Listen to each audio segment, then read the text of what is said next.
Flower Files. We are by Wild Bonita Flower Farm. Yeah. It's the three of us today. You've got Lizzie, Liza, Kenley, and Miss Kenley.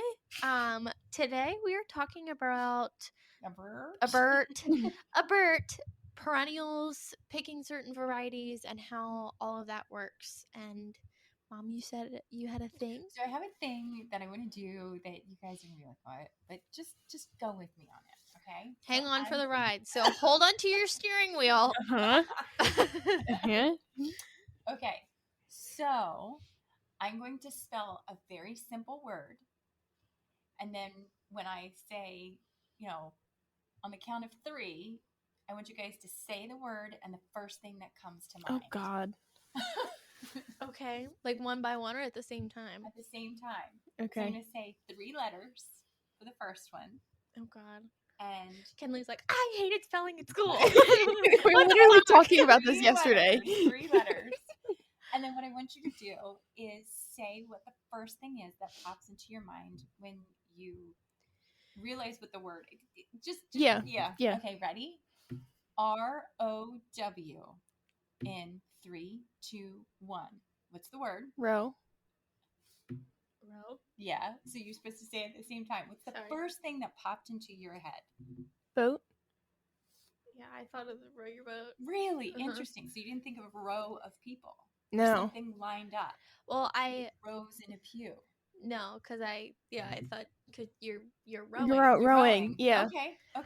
Yeah. Okay, we're gonna up the ante for the God. next one.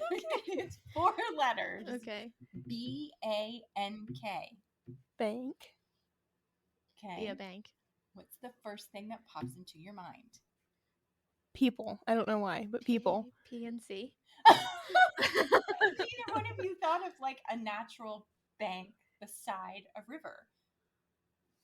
Like No. a river bank. But we don't live. We do. Well, not here on the farm. Like, I don't go out and see like a riverbank every day. No, You know I would have never. No. Interesting. Somebody says bank, I'm always like stream bank, river bank. Like what kind of? No, it's not. So, no. Okay, you want to do one more? Sure. Okay, ready? LEAD. Lead.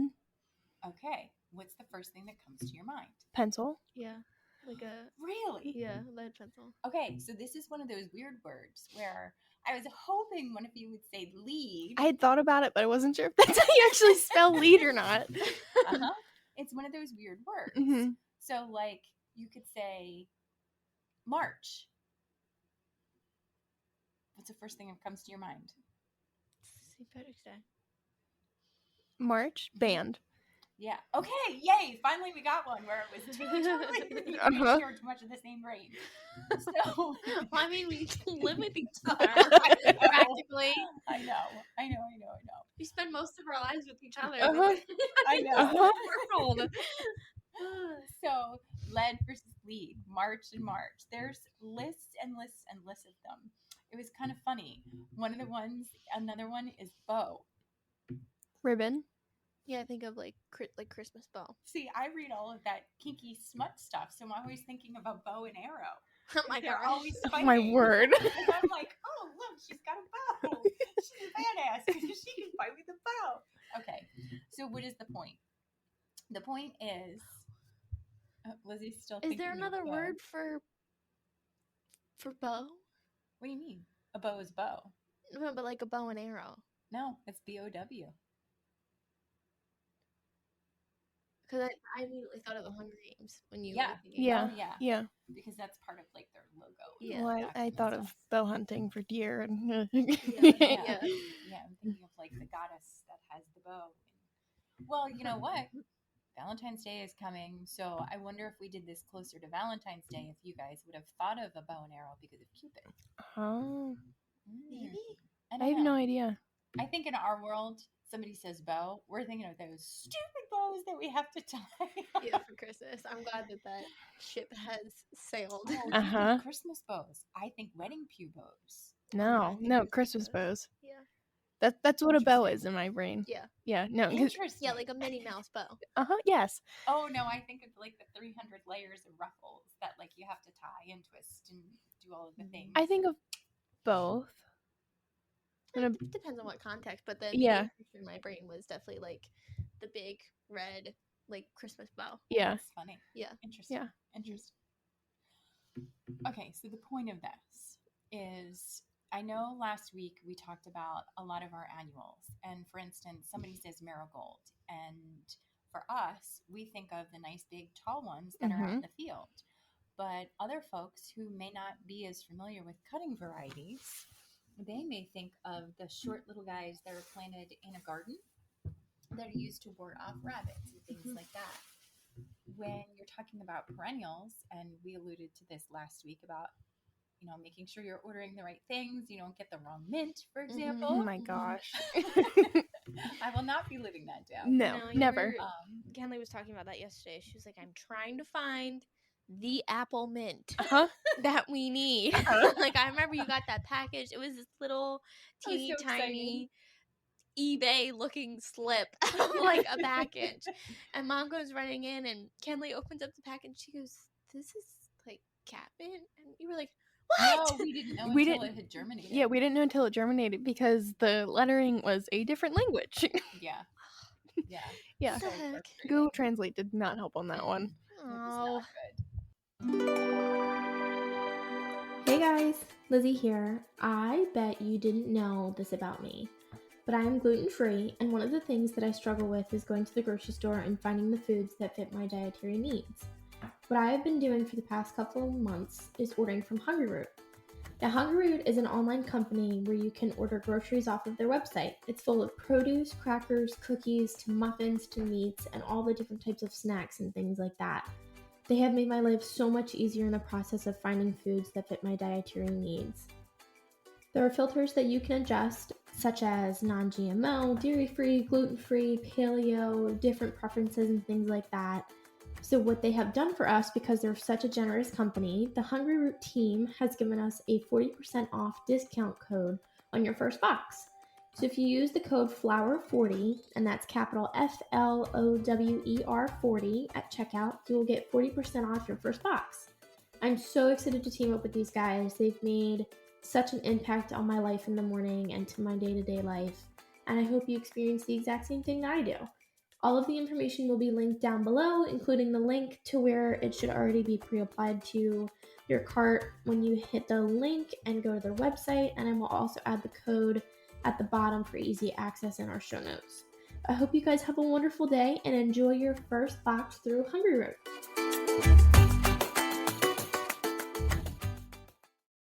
So when it comes to ordering perennials and you're looking at perennials and there's all of these different species, how do you pick the perennials that we're going to use?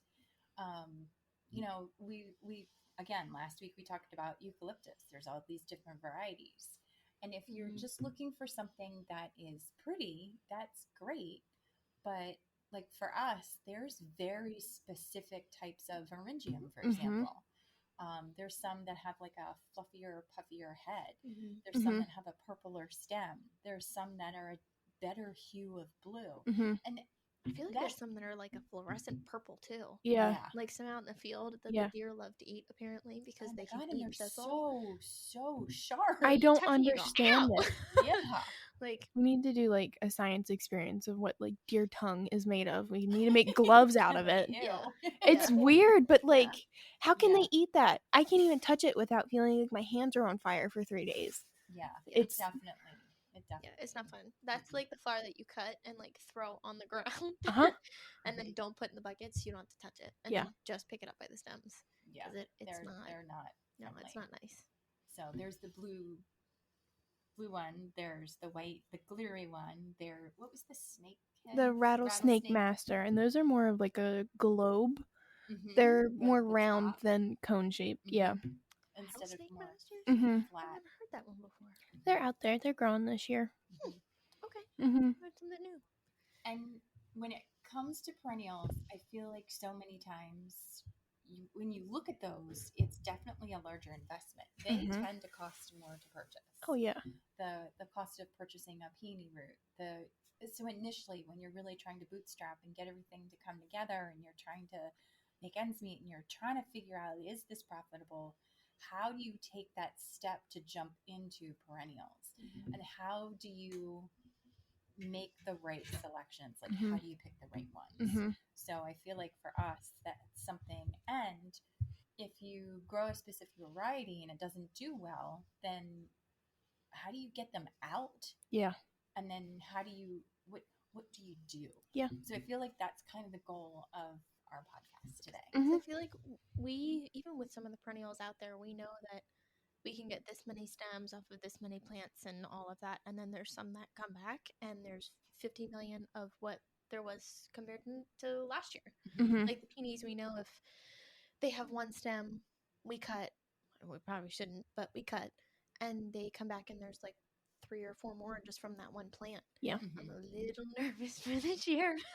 We're going to have a lot of peonies. Yeah. So I'm so excited and grateful for it because they're happy here. They just, I feel like sometimes it's hard to gauge them, like weather-wise. Yeah, 100%. They're going to come in and out super fast. Yeah. And we had that one year where the last couple buds were still coming up and it got so hot so fast. The ones that were trying to bloom fried. Yeah. Because it was so hot. Now, I'll be curious to see how this spring is going to be. Because this is the first year in a long time we've gotten this much snow. Yeah. And it's hopefully it's like sitting. a reset. Yeah, I hope so. Well, and I think it's gradual moisture. It really lets things get soaked. Yeah. And I think perennials really appreciate that. Oh, 100%. Yeah, for sure. What's that one perennial out there? I don't know the name of it. It looks like foxglove. Verbascum. Yeah, but you would touch it and the petals would just like fall off. And the water in the buckets would just get like mushy. It's and gross. It was like bad cereal. Like yes. if you leave your cereal in your milk too long, that's what. Ugh. So gross, and it did not. So pretty. It sucks because it's gorgeous. Yeah. Like I loved it. I know. I can't wait. I think one of the things when we started planting perennials that I didn't always account for is the amount of space that they would need to grow. And I know that sounds stupid because they're perennials and they come back every year and they need to grow, but perennials are not that like, oh, you plant them, you throw them in the ground, and then they're always going to be there. Yeah, no. They do require maintenance and cutting back and separating, and like they are a thing. Larger holes. Yeah. Like is it the helianthus? Kind of looks like coreopsis. Yes. Like tiny little sunflowers. Yes. They have thinner stems. Yes. They are beautiful. I love them. But compared to, I'm thinking of not last year, but like the year before is last year. We didn't really have a whole lot of them. No. And then this year we had a ton. Yeah. And they're tall, so they're beautiful because you can cut them as low as you want, and then sometimes they'll come back. And they come in at a time of year. We have a lot. Yeah. They come in at a time of year where we really need something like that. Yeah. No, they're really nice. And it's, I think they're Heliopsis. Helianthus is... Heliopsis? Heliopsis. Helianthus is sunflower's Latin name. Oh, okay. Yeah. Well, there's also a perennial sunflower that's out there too. I think that's the Heliopsis. There's Heliopsis. Because they're the little... you're talking about Helenium. Yes. Yes. Yeah. Okay, those. Yes. Yeah, Kingstown and work are all blending sometimes. I can't remember. Yeah. Helenium, they were great this year. They were amazing. I'm so excited for them. Yeah. Well, and that's the other thing with perennials that Kenley is very good about. Just there's sometimes where I'm like, these things are not growing right. I really think they look like shit. We should just pull them out. And she's like, it's their first year. Just give them a year. Give them a Let's see what chance. they do. And I'm like, I really think. And she's like, just wait. I feel like I was like, they're 6 months old. Give them a chance. Little babies. I feel like that kind of happened with the bee balm because at first they were kind of short. They didn't really do a whole lot. And then this past spring, they were over 6. They were like 6 foot tall. Yeah. They were huge. And the bees were living their best life next to the poppies. Yeah.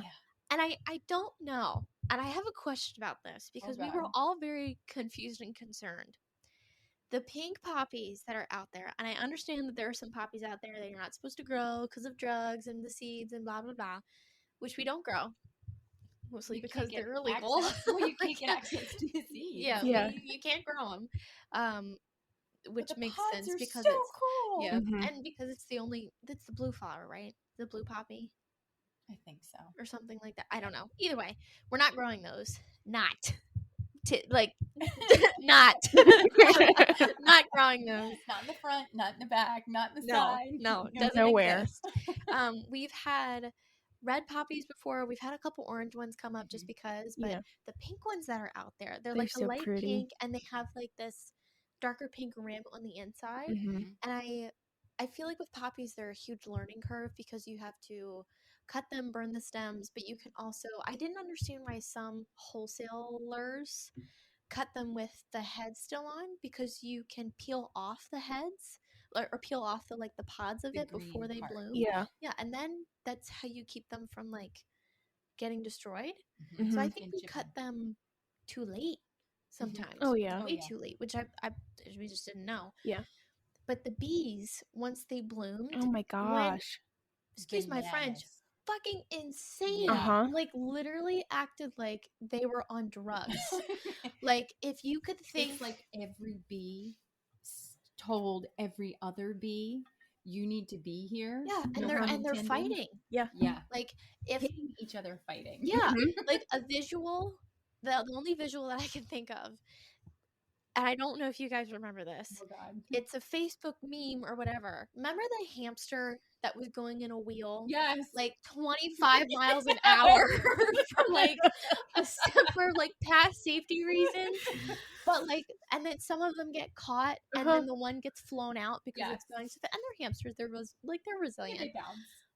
So imagine that, but inside this poppy flower, that's huge. Poppies are pretty big. Yeah. Take your palms, Mhm. put them together like you're holding water, and that's Mhm. how large some of these flowers were. But I don't know if you had a video or if I have the video. okay. There was like 18 bees in one flower. And they're like murdering each other to try to get to this poppy. And I like We will include the picture. Yes. in the video, well, you're standing like I remember we were cutting bee balm and the lavender's over there. So we go out, we take our time. I feel like the lavender's the only time where we're like, cutting the flowers. And then the other time we're like, snip, done. But I remember standing out there in the field and I looked and I was like, what the hell is that sound? And I thought it was like a cicada killer or something. And I looked over and I was kind of scared because I didn't want to get stung because it sounds like bees. Yeah. And I look and they're not paying attention to me. They're trying to murder each other to get to this flower. I don't know what kind of science is behind that. I think it's fascinating. I'm not going to touch them, but it's crazy. Yeah. Absolutely crazy. Crazy. Yeah. I'll be very curious to see those this year. Because they were definitely one of the ones that I was like, there's like 2 things growing. This is not impressive. I think we had Rip like them out. 3. Yeah, there weren't many because the plants, those are the bread seed poppies. Those are why they're so large, and we kind of let them go until we can get the pods. But yeah.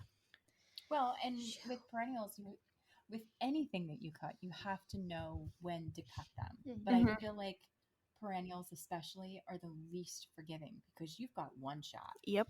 That's it. Yep. Yeah. You've got one chance. And we've also learned that there's some things in our annual section that reseed so heavy that we've just moved them over to perennials. Bubblerum, Yeah. Orlea, Dara, all of those supposed to be sometimes too. yeah, it's supposed to be annuals, but every year we were supposed to have like rows after rows of snapdragons this year, and it just the Dara took over. I was so pissed. Yeah. Well, and then we had the rest issue on top of it. Yeah. So it was like, Yeah. okay. Good old fashioned competition. Mm-hmm. But the Orlea from like 3 or 4 years ago that we planted up next to the peonies still come back. Yep. Yeah. And Still come back. still comes back so heavily the fact that they can't get as large as they're supposed to. They're all like 3 inches tall because they're that packed in there. Well, we know them too, yeah. But it's it was. Well, there's always a part of me in the spring that I'm like, that section's coming back and it looks like it's going to be really good. Should we just leave that? And we've no. We've learned after lots of experience not to do that. Then the biggest lesson we learned is yarrow. So again, ask for forgiveness, not permission, I guess. I don't know. When I first started, I wanted to grow yarrow, and I thought it would be really neat to grow pink and white and other pastel colors. Mm-hmm. I didn't know, and nowhere did it say that the Colorado species was so invasive in our region. When I say invasive, I mean like half of the grass around the farm is now a yarrow, and is the only thing that lasted through the drought. Is the only thing. It's like, oh, what are those patches of green out there? Freaking yarrow. Yeah. And then in the fall, when the cool season comes back, because they're cool season flowers, we'll have little miniature yarrows pop up in the field. I can just hear them, ha ha, in the background. I just go, oh, they're so cute. Mom and Kenley are like smashing them. Uh-huh. Like, move it! Yeah. And like, we've sprayed thistle around them. It won't even kill it. It like, well, the spray that we do for thistle is very specific, and it's not in the same family. But still. I know. And we dig a ton of our thistle. We dig and we dig and we dig. And I remember the one time you were painting the thistle. I'm not going to say where. But you were painting the thistle leaves because you didn't want it to get sprayed and then have it drop and like go kill on the everything else. Yeah. I like Kenley was like, so did you know you were going to be in Alice in Wonderland today? I was like, shut up, Lizzie. I mean, sometimes it's all you can do. Yeah. Sometimes you can't, like, I couldn't figure out what you were doing at first because I looked at her, I was like, Kenley, what are you doing? She goes, I'm painting the thistle. And I'm like, oh, okay. I'm sorry. But what do you do when it's so embedded in because last year we dug as much as we could. We dug.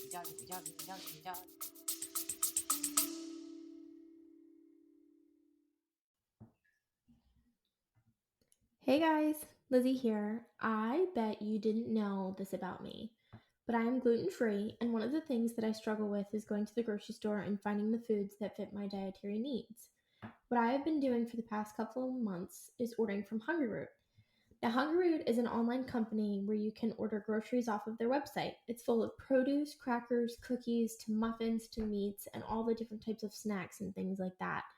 They have made my life so much easier in the process of finding foods that fit my dietary needs. There are filters that you can adjust, such as non-GMO, dairy-free, gluten-free, paleo, different preferences and things like that. So what they have done for us, because they're such a generous company, the Hungryroot team has given us a 40% off discount code on your first box. So if you use the code FLOWER40, and that's capital FLOWER 40 at checkout, you will get 40% off your first box. I'm so excited to team up with these guys. They've made such an impact on my life in the morning and to my day-to-day life, and I hope you experience the exact same thing that I do. All of the information will be linked down below, including the link to where it should already be pre-applied to your cart when you hit the link and go to their website, and I will also add the code at the bottom for easy access in our show notes. I hope you guys have a wonderful day and enjoy your first box through Hungryroot.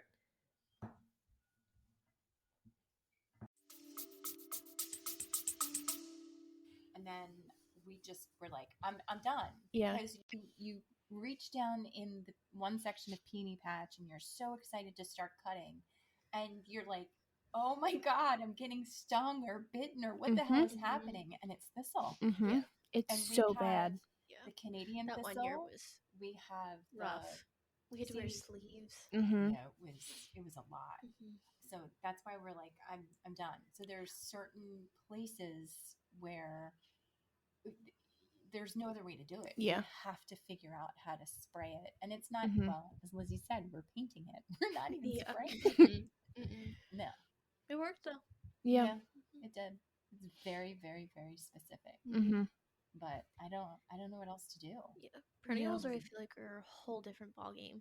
Yeah. Compared to annuals. Well, and again, when I first started growing, I did everything in landscape fabric, including a lot of the perennials, which has been difficult for the peonies because of the way they expand. So every spring I go back and I go, well, there's my mistake, because we have to expand, and we just have gone out and cut because they can't burn it because they don't want to burn the perennial. And you can't, no, and you can't pull it up either because it'll break all the stems. It'll break the roots. It'll like peony buds. It'll break those off, and then you won't have any. Like, and I guess we could do it in the winter when everything's like dead and gone. But then the ground's frozen, and then the plastic's frozen to the ground. Yeah. It like I feel like it's hard to tell what's what sometimes if they haven't been cleaned up, because most of the time we let them sit and do their thing, and then the girls come in like early spring. One of the first things that they do is take care of the peonies. Well, and what we have, so we have 2 peony patches. We have the first one that I was like, I'm gonna have so many peonies, and which that patch that you're making it sound like it's tiny has given us thousands of peonies before you started the other one. I mean, it's what, 80 foot long? Yeah. About maybe 90. Okay. It's like, because when peony season hits, everyone else, because I'm mean and I claim the peonies, I'll just cut peonies and sometimes you come up. We have a system. We do hoop house so that it doesn't get too hot, and then we do peonies so that they don't get too hot next to there.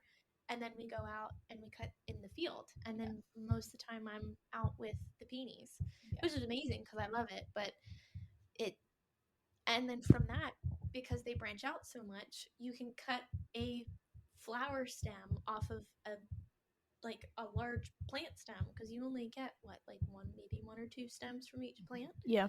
At least from the ones out here. Yeah. And how we do it, we don't tip them to make. No. And those are first, because they're next to the hoop house. And which the ones radiant out there heat really pushes them, which is so nice. I remember the Sunday last year, we were in the pool. It got hot. I was like, fuck, because I looked out like in the way yonder of the front of the field. The white peonies and the light pink ones just went. I was like, no! And it was a Sunday, I think. I was like, I'm gonna go cut peonies, and it was you, me, and Josh, and he came out too, and it's the only thing that he's ever cut. It was the cutest thing I've ever seen in the world. Sorry, Josh, if you're listening. But still, like, the 3 of us were out, and we cut like 4 or 5 buckets of peonies. It was more than that. It was a lot. You sent me. We were stressing on Friday. Yeah. Like, they're gonna blow over the weekend, blah blah. And I told you, I was like, I will cut peonies. And it was Sunday, like kind of like lunchtime, because it was hot on Saturday and it cooled off a little bit on Sunday. So we cut at like some random time. But no, you sent me a Snapchat. We were like, yeah, we're out here. I was like, do you guys need help? And she's like, no, we got it. You did. I was like, we have Josh. Yeah. But he was great. He was running buckets. He was back and forth. We filled the gator twice. Yeah. And it was a pretty heavy. Amazing. Yeah. It was beautiful. It is. I love it. I just want to like sleep in them. You want to be little frogs that sleep in them. Oh my God, I love that. It cracks me up. Yeah. I love them. Happy. But that first section, that's where the landscape fabric is. And then when we planted the next patch, we actually now use newspaper and mulch. So the peony can kind which of I really liked. That. Yeah. Really, really liked. And the plants liked it. Plants liked it a lot too, for sure. Yeah. For sure. I think because what did the girls do? Because we cut and we strip the leaves, and then they go on the ground. So by the end of the peony season, the dead leaves are all up in the middle of the aisle. And then sometimes the newspaper blows up, so we'll just scoop it with the newspaper and pick it all up, so we have like a cleaner aisle, because then you don't introduce a ton of diseases and that kind of thing. But still, like, it works. It works pretty well. Yeah. I really enjoyed that last year. Yeah. Very smart. Yeah. It really, I don't know, they seem to be happy with it. And you can put it down. Obviously, we're not covering them, but like, we can wrap it around and then just drop the mulch on, because the mulch holds the newspaper in place. And when we see the newspaper being moved, that's when I know the foxes have started to like break through the electric fence line, and they're starting to come in and try to dig. Yeah, that. I feel like from an animal standpoint, the deer are the deer, but they have learned, they know what an electric fence is. And I feel like we're so strategic within that, because we have the posts in place, and then we have netting over top, so that the deer know that when they get in there, they're going to get stuck in it. Like, they can't just jump in and run around. So strategically, we have so many things that they just can't they can't do anything with. Yeah. Knock on wood, we don't have a huge issue with deer in the perennials. Every once in a while, there'll be a few posts that have been snapped off, and the electric fence is like halfway across the block. But Yeah, like that a little bit. that happens maybe once or twice a year. I feel like when hunting season first starts, Yes. they're like, oh shit, and just running and not paying attention. Yes. Or running in a new area that they don't know, kind of thing. Yeah, or if we've changed something that they're not used to, Yeah, they'll trip and whatever. Now I don't know how their eyesight works, but still, like it definitely there's a big difference. But it's the foxes that we have the biggest issue. Yes. Those, God bless. Piss me off more than anything else. So frustrating. And it's not like they go in and they eat the crop. They go in and they just dig and destroy and rip knock things over. Up and oh my god, and the rabbits. It's like playing field for the rabbits. Yeah. I remember when we cut up in the front blocks, and then last year there were two very specific, like big, I don't know if they're just like garden rabbits, but like the normal bunny rabbits that you see in the springtime. Like Dragon from Peter Rabbit. Yeah. But there's like, I'd say like 2 to 3, but they clearly have all their like territories. And then they would get pissed off with each other and then start to chase each other around in circles. And I would just sit there because all you would hear is this like scatter. Yeah. And they like grunt too. It's weird. Not like a squirrel, but like a like that kind of noise. And then if they don't realize that you're there, because cutting really isn't that loud, they'll start to come up. And then the one I remember was trying to chase the other, and he stopped in the front and his ears were up and he looked, and then the other one came through the flowers to like catch him, and they just took off and ran in circles and circles and circles. And then the cats hear that, and then the cats come out and chase them. Yes. Yeah. Excellent. Yeah. Stupid cats. Oh my god. Yeah, it was. God bless. We have our own little world up front there. Oh yeah, 100%. Its own little. I was gonna say it's its own little ecosystem. Yeah. And it's a anything that that's correct. Anything that we don't use or we leave in the field. I mean, like right now, there's snow on the ground right now, and all of those seed heads are up, and the finches that are very happy. Oh my gosh! Like I'll walk out there and there'll be like a whole bunch that just I mean, it's amazing, amazing. Yeah, they're because happy. we left the equinox. Yeah, and there were some that were just marked. Yeah, that's true. Yeah, and there was a very happy hawk friend that we have gained, and he sits on the lower hoops. I don't know what the hell he's trying to find in the snow. I don't know if it's mice or whatever. He's really big. Yeah, he has the capability to carry Cora away. Oh yeah. Like, no, I'll pull in the morning sometimes. He'll be on the ground. Yeah. And I'm like, oh, just like kind of like trotting and like walking around. And he's not an osprey, but he's probably the size of an osprey. Yeah, he's fat. Like he's very big. He was in the backyard the other day, and I don't think we were about to let Cora out, but we were looking out of the window at something, and we were like, "Oh, hello!" And then I looked and I was like, "Oh shit!" He was just on the branch, and he was like, he weighed the branch down. Yeah, so big. He's chunky. Yeah, he's a little chunky hawk. You should give him a name. Yeah. No, I feel like the perennial patch is a spot that we constantly are working to try to improve. We got sedum the one year. We were so excited about the one variety of sedum because it's such a pretty color. But I don't think we did enough we didn't do due diligence in looking at its growth habit. Is that the really straggly one out there? Yeah. It's not. I don't even remember where it came from. We bought it. Did we buy it for out there, or was it leftovers from? No, we bought it. We bought it. It was plugs. It's like dragon's blood or something. It's a really deep pink. And of course, me with my stupid bugs, I was like, dragon's blood. We should definitely try dragon's blood. But I didn't look closely enough at the growth habit. I looked at how it grew. Color-wise, I was like, that's pretty. We could definitely use that hue and that tone. And it's not a good cutting flower. Yeah. That's all there is to it. It's just not. It's very straggly. Yeah, very. Yeah, And also, that was one of the other things that she was like, we should rip it out. I was like, it is only its first year. I was like, we'll try it. I was like, we'll see if it grows better next year. It's not a big block either. No. No. It's only 50 feet long. If that. Yeah. It's not huge, but no. Yeah. No, trying to figure out all of the things for all the perennials is always a task in itself for each one. Mm-hmm. And then learning how it responds to each season. Like, what does it act like if we get like a really hot spell and then it cools off again for the next 2 or 3 weeks? What is it like if they have a really, really short cold season and then they pop up and then it gets hot and they fry? Like, do they last? Do they not last? Do they make it through? Do we have any more shoots that come up? Because I feel like with the lupine. I always say lupin. Okay. They might be lupine. Yeah. Oh my gosh. One of them's a werewolf. That's probably why I get confused. Shout out to Harry Potter people if you don't know who we're talking about. If you know, you know.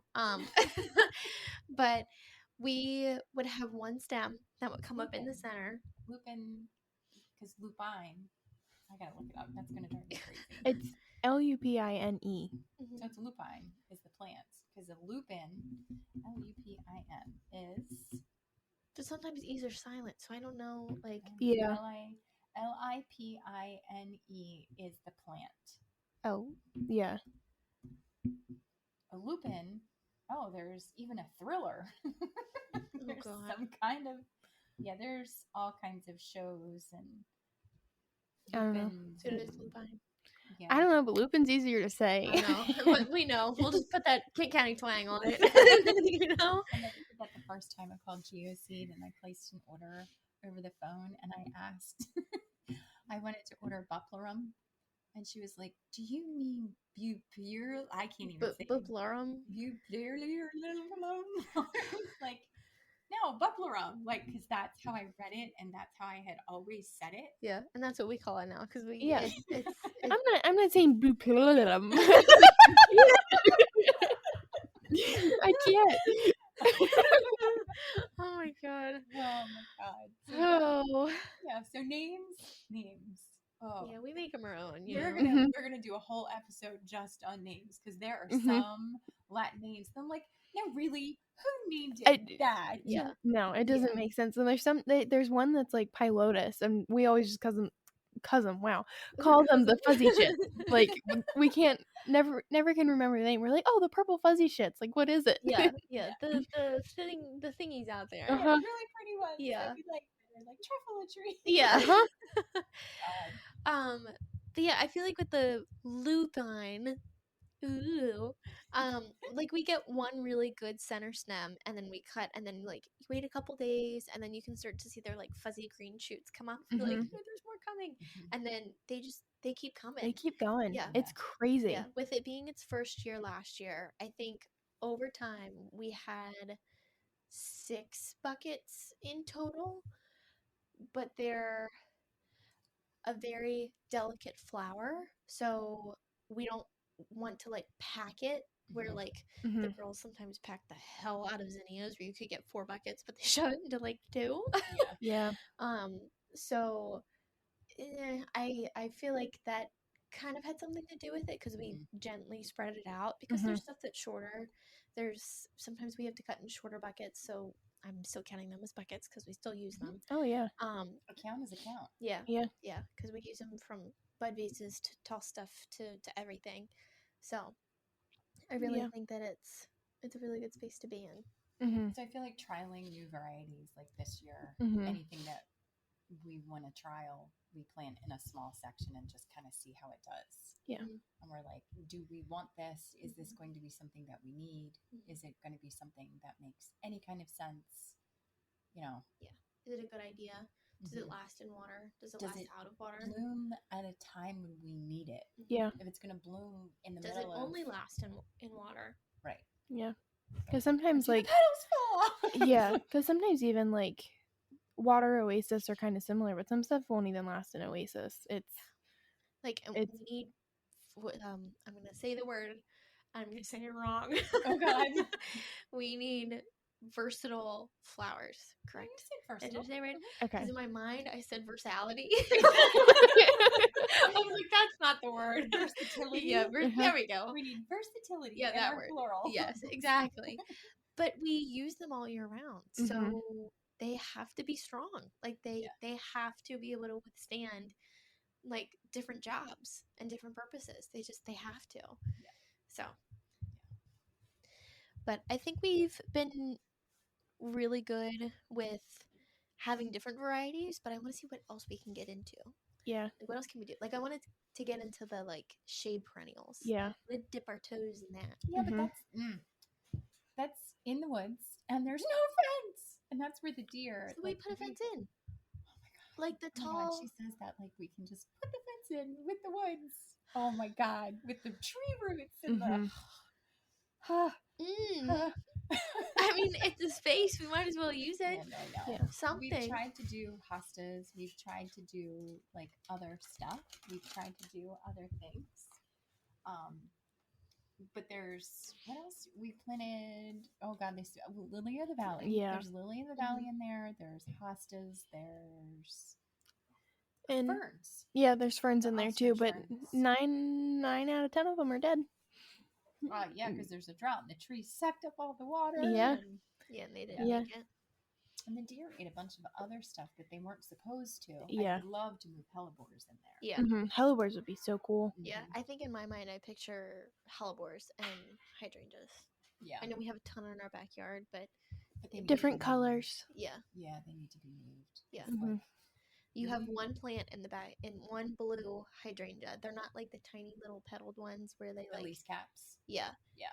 It's those, but there's another kind where like you only get like a handful of them because they're like tucked in the back. So it's not like a huge blue hydrangea, but the flower petals itself are larger, but they get to be a darker blue. They're not like that flat, this is the color of the blue hydrangea. Like they change colors and the longer you leave them, the darker they get. I love them. I love them. So whoever ends up getting their bouquet in blue and white with this specific hydrangea, you're very lucky. Yeah. You don't know, but you're very lucky. Because sometimes they start to turn like this like purple kind of color. It's just so pretty. Yeah. I love it. I want more of them. Blue. Yeah. True. Or just plant them more in the backyard because it's not like Cora needs that much space. 50 million spaces. No, and I'm converting that whole backyard into like I'm transplanting stuff. I've got that. There's a pistachio variety that I have, and they're finally cuttable because they were minis. And Is that the colorful ones in the front? Yeah. They're very happy, but they need to move. Yeah. Because you can't walk down part of the walkway. No, can't walk down part of the walkway, and the camellia has gotten huge. Yeah. And they're touching the bottom of the camellia. They've been in there for what, 2 years now? I think it's 2 years, yeah. But they were tiny, and it was the end of the season. I mean, they were like, pretty. they were like 8 inches tall. They were not. Sad. Yeah.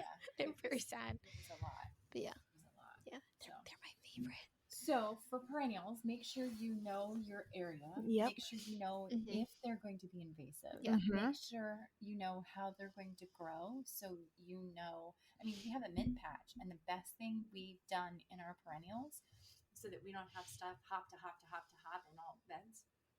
First of all, is we make sure all the heads are off anything that's invasive. Yeah. We just Alice in Wonderland that shit off with their heads. Yeah. Like no, get it. Like no seeds. Yeah.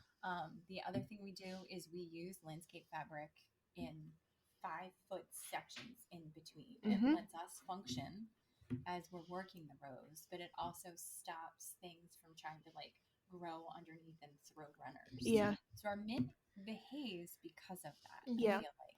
Yeah. Yeah. If you don't want mint to last forever where you plant it, don't plant it there. Put it in a raised bed if you're like a home gardener. Yeah. Put it in a pot because it will take over and Everything. you'll never be able to get it out. Yeah. Ever. You planted in that front bed where those hydrangeas are that we were just talking How about. many times have I ripped that out? You planted them when I was 6. Maybe. It's beautiful. I love it. We've started to cut it. I mean, we've cut it. Yeah. It's like gum. You can like take a piece and chew on it and spit it out, or you can swallow it or whatever. But that mint is like my childhood, and I love that mint. But it keeps coming back, and every time it's getting stragglier every time. Yeah. But Mom's like, this fucking mint won't go away. It will grow in the crack that's between the two sections. Like, it's just, I don't know. It's very happy. It's crazy. Yeah. But. Yeah. Well, thank you guys for taking the time with us today to talk about perennials. It is clearly one of our passions in the spring, and I'm already itching for our flowers. I'm dying.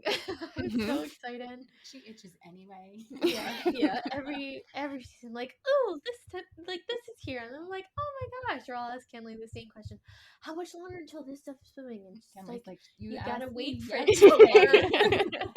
You have to wait for it to warm up. But yeah, thank you guys. I hope you had a good trip to the mall, trip to your grocery store, trip to the doctor's office, wherever you are, however you are. Have a wonderful morning, night, day, afternoon. Listen to your podcasts while you're driving. I listen to podcasts while I'm cooking. I'll put in a headphone and I listen to it while I'm cooking. So I have an issue with that because I can play Disney movies in the background and I can play it in my head of what they're saying. Oh my word. Because I've seen them so many times. Oh my gosh. So that is my podcast. Like when we were watching Cars last night when I was making dinner. I don't know, I was just happy. Yeah, they are happy. For sure. Yeah, but you know what else is happy? This podcast. Have a good day, you guys. We'll talk to you guys soon. Bye.